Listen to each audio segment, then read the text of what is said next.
Hi friends, welcome to my channel. స్వార్థంతో పరుగులు పెడుతున్న సమాజంలో ప్రజల మధ్య కొంతమంది మహానుభావులు మాత్రమే వాళ్ళు సంపాదించిన మొత్తంలో కొంత శాతం వరకు నార్మల్ ప్రజలకు ఉపయోగపడే విధంగా విరాళాలు ఇవ్వడం, సహాయం చేయడం ప్రతిరోజు వార్తల్లో మనం వింటూనే ఉంటాం. వాళ్ళలో కొంతమంది మనకి ఎప్పటి నుంచో తెలిసిన రతన్ టాటా గారు, వారెన్ బఫెట్ గారు, ఇలా చెప్పుకుంటూ పోతే చాలామందే ఉంటారు. కానీ నేను ఈరోజు మీకు పరిచయం చేయబడే వ్యక్తికి పెద్ద పేరు, అలాగే గొప్ప ఆస్తులు కూడా లేవు.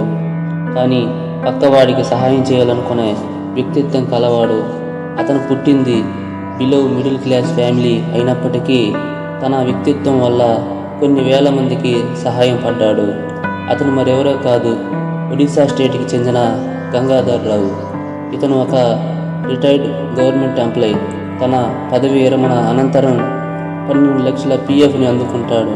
కానీ అతని ప్రాంతంలో ఉండే సమస్య తన ఆశను మర్చిపోయేలా చేసి ఆశయం వైపుకు తన అడుగులు వేసేలా చేసింది.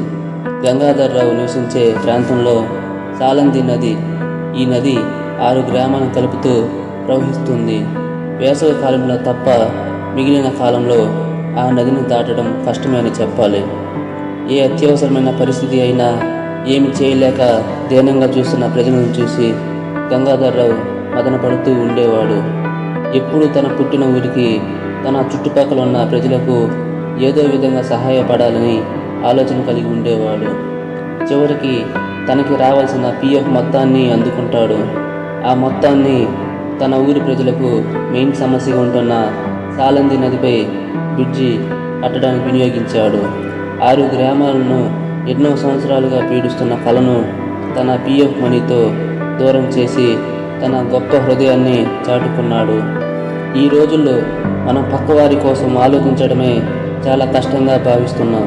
కానీ గంగాధర్ రావు ఈ 6 గ్రామాల సమస్యను తన సొంత సమస్యగా భావించి 6 గ్రామాల ప్రజల మనసుల్లో ఎప్పటికీ చెదరని ముద్ర వేసుకున్నాడు.